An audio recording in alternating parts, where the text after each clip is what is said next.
Hey, what's up everybody? Video 44 coming at you with another video. Alright, so of course doing basketball content in August is like pulling teeth. I get it. But something organic came to me while I was in the shower just now, so I figured I'd share it with you. And this isn't necessarily a revelation of any kind, but I think it's just something to think about. Houston Rockets.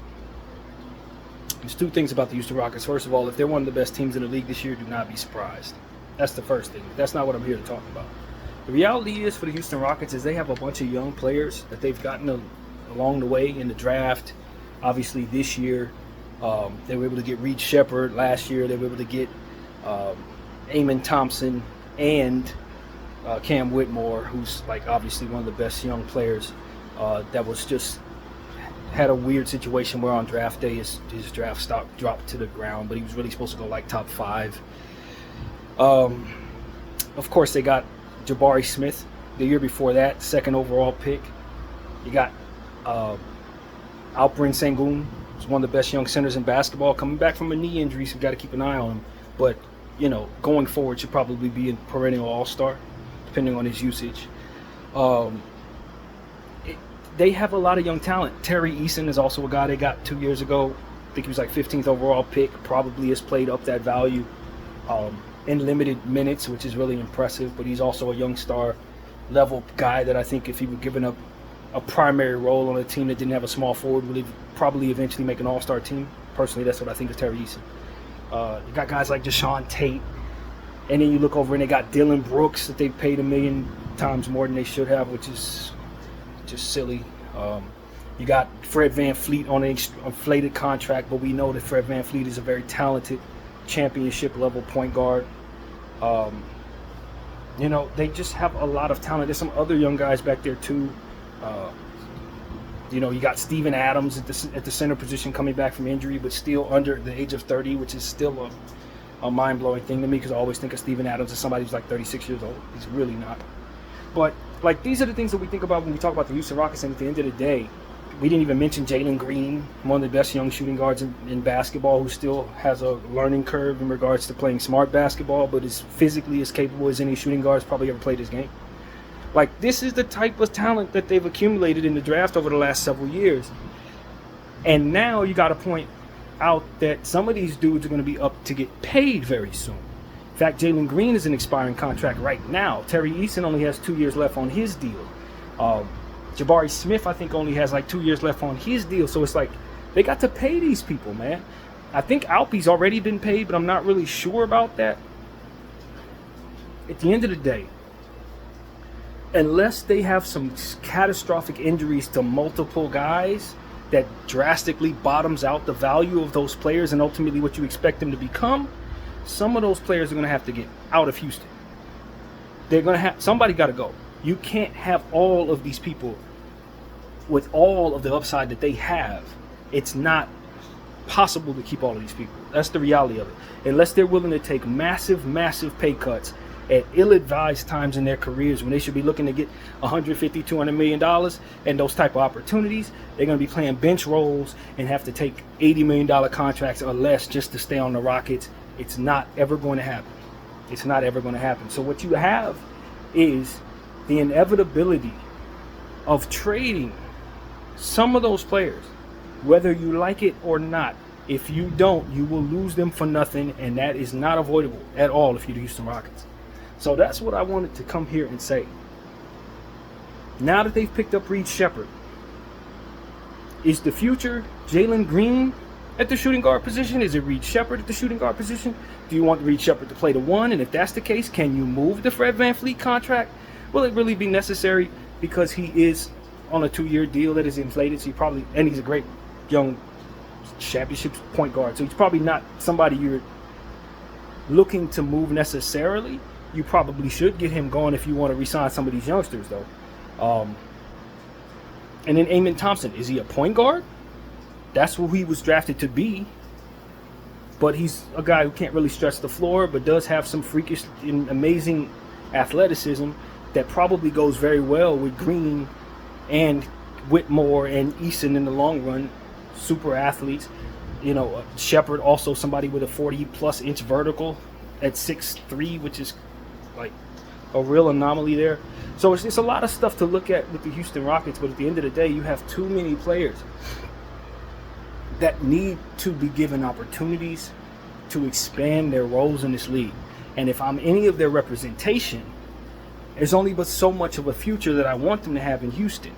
Because a guy like Terry Easton is never going to be the player in Houston that he could potentially be with the Clippers right now. You know, that kind of thing. Or with the Lakers, teams that could use a small forward. He's never going to be the player. Who else? Maybe you say Jalen Green. With all of these other guards in place, is he ever going to be able to step into being that great Ray Allen / Tracy McGrady type player that he could potentially become? Not to say he plays like those guys, but that tier. Does he ever reach that tier if he's playing for the Houston Rockets? When they got Cam Whitmore back there and Reed Shepherd over here and Fred VanVleet over there. It's too many high level, high upside Chiefs. You know what I mean? There's too many Chiefs on that team. And what you have is a situation where guys who are supposed to be groomed to become Chiefs are instead being forced to develop into role players when they have far more talent than that. You know, can you imagine if a guy like Franz Wagner went to the Rockets instead of to Orlando? He'd be in that log jam. And you know what I mean? This type of like real stuff. It's other players that you see getting real opportunities around the league that you wish Terry Easton could have an opportunity at having. You wish, you know what I mean? You never know what these guys could actually be if they just stop having to rely upon one another. And that's really what it comes down to. You look at teams like Milwaukee, who could use some young talent. Brooklyn, who's always looking for young talent. Minnesota, who doesn't have enough young talent going forward in the future to justify all that they've mortgaged away. These are teams that if you could pluck one of those Houston guys, put them there, one of those Houston guys, put them there, another one of those Houston guys, put them somewhere else, you could see these guys start to balloon into what they're really supposed to be instead of being what it is that they're going to be forced to be in this rotation. Now, granted, because of where they are, you might have a 2-year window of really capitalizing on some fantastic future young talent playing with one another. And with Ime Udoka in place, I don't think any of those guys are actually overly excited to move on. Not in theory. They probably would prefer to play with one another. But the way the collective bargaining agreement is set up, the way the guys are making $250 million and in the future $300 million contracts. Heck, that's going on right now with Jason Tatum and Jaylen Brown. A guy like Alperen Sengun, a guy like Amen Thompson, Cam Whitmore, they're dreaming about big paydays that are not possible in the place that they were drafted. That's just the reality of it. And Houston's done a fantastic job of hoarding picks, drafting high-level talent, finding stuff in the draft that dropped to them. And now they have to try to figure out which ones to keep. Now, and another thing that makes their situation unique is the fact that their owner, with all of this manna dropping from heaven in regards to young talent, really doesn't have a taste for young talent. He just so happens to be one of those owners that would prefer to have Kevin Durant than those young guys. You see what I'm saying? He prefers older players, ironically enough. When I could argue that most GMs and most owners would much rather be in his position with all the wealth that he has in young players than maybe a situation like Phoenix or the Lakers where most of their wealth is wrapped up in 2 or 3 bodies. They got it wrapped up in talent all over the floor. So maybe they relying upon one another, as I say often with young players, is a problem because you end up having immaturity issues.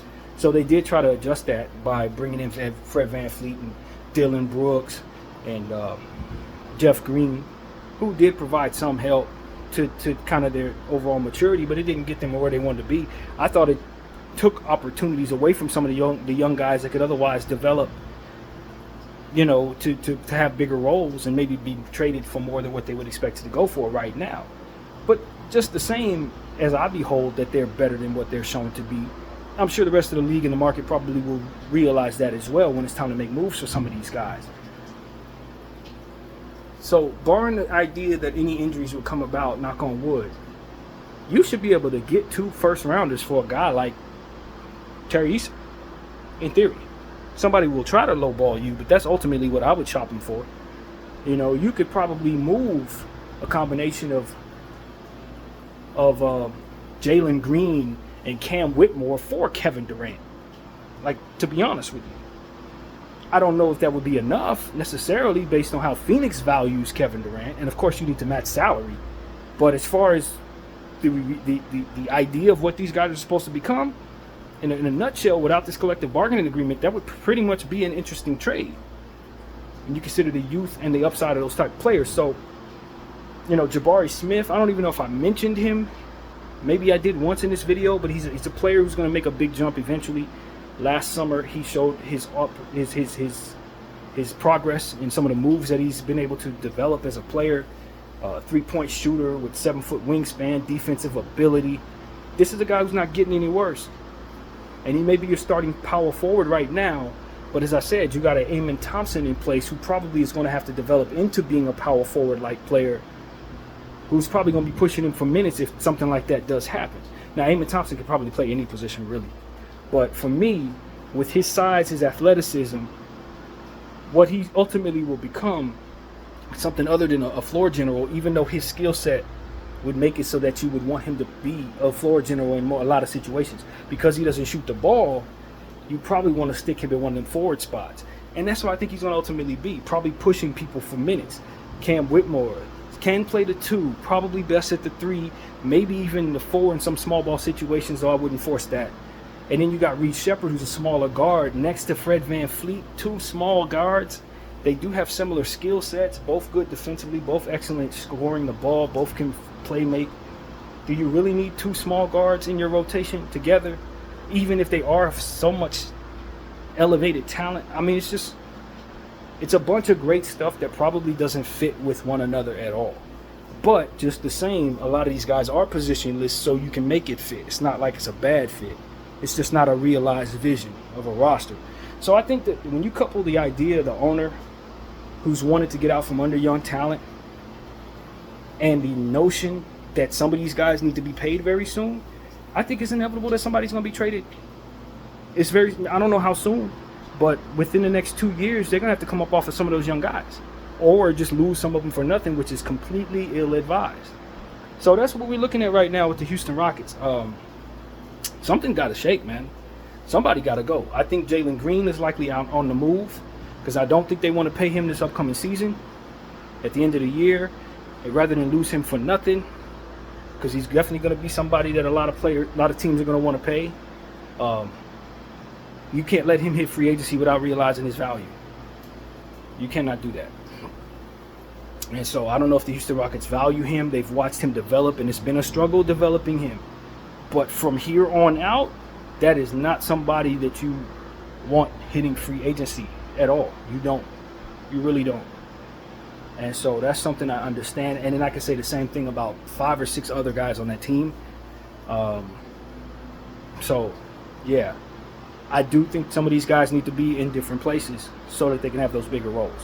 One of them in Milwaukee, one of them in Brooklyn, one of them here with my Lakers, where the roles will be plentiful for guys, where teams that have holes in their roster could really use a young stud that Houston just got a plethora of. So that's what comes to mind, man. I don't know which ones they're going to keep. I think that's what this year is about for that team, is evaluating who's going to step forward, who's going to make the big jump, who's going to set themselves aside from the others, who's going to show some durability this year. You know, that is really what it's about for the Houston Rockets, in my opinion, because they do have a bunch of talent, but they got to figure out who to pay, who to value properly, who to ship out, and just keep a close eye on them. This is why I would say about my Los Angeles Lakers, this is why you don't give away your 2 picks and just some random trade, because teams like Houston are out there. Utah is about to be in that same boat too. Know that. Utah is about to be in that same boat, because what they end up having happen is a lot of talent is being flushed into their organization by way of the draft. And while most of that stuff hasn't bloomed enough to make people say, yo, they got some stuff, I'm telling you, Houston's in the same boat as the Utah Jazz are in the same boat as the Houston Rockets. And obviously OKC is also in that same boat, but I think OKC's talent fits together better, and they have championship aspirations at this point, so it's not as important that they move on from some of those other guys. They all come together to make some sense. You may move one or two of them, but not nearly as many as maybe Houston maybe will be forced to sooner than later. So that's really what it comes down to.